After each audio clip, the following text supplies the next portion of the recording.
Now, some Democrats argue that Social Security benefits should be increased. Others, such as President Obama, have pushed for changing the cost of living index as a way to reduce costs in the long term. Where do you stand on this? And if you want to boost benefits, how specifically would you pay for them? Well, I mean, I oppose chain CPI. I oppose raising the age of retirement for Social Security. Look, Social Security is not even our biggest problem. We need to be worried more about our Medicare trust fund. The Social Security trust fund is solvent until 2033 right now, and at that point, it'll still be 75% funded. But I do agree lifting the payroll tax will help, and that will bring in more revenue. And if we start doing what Senator Evans said, we need to start taxing millionaires and billionaires. No disrespect to anyone up here on this panel, but everyone needs to start paying their fair share and start investing more in our economy. We need to start creating more jobs, and that other jobs, that will generate more revenue for the Social Security Trust Fund. So let me tell you something, the Social Security Trust Fund, if we do those things, that will make it solvent for future generations. I oppose chain CPI. There's too many people living on disability that would be hardly affected by that, and I would oppose any type of cuts, and I pledge as your next member of Congress to never support any cuts to beneficiaries.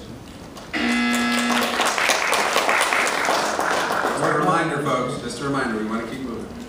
Bill?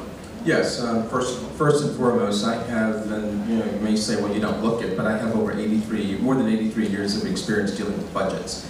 From 10 years on the school board, 21 years on the city council, 13 years on WMATA, the transit system. So I have a degree in accounting and business, and so budgets is what I do 24/7, 365 days a year. Having said all that, the way we solve our budget deficit situation is to grow the economy, create jobs, and that's what I want to go to Congress to do. I think one way we create jobs is to fund the Highway Transportation Act. That bill is scheduled to expire at the end of October. 600,000 more jobs can be created if we were to do that to address our infrastructure needs, bridges, roads, sewers, and everything else. That is critical.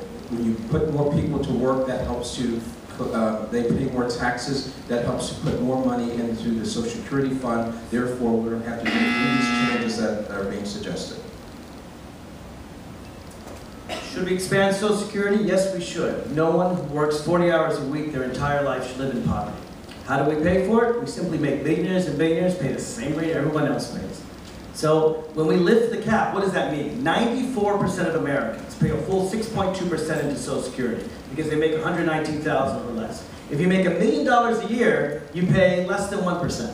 You make $1 billion a year, you pay less than 1,000th of 1%. So Donald Trump's janitor is paying far more as a percentage into Social Security than Donald Trump is.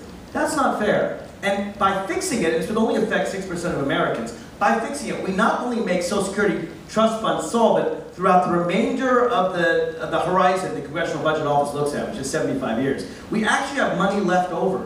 Money so that if you're taking care under the Family Medical Leave Act, for example, for a sick loved one, you can get a little bit of money so you don't have to decide whether you go back to your job or wait to take care of a sick parent. The money is there, and all we're doing is asking everyone to pay the same rate.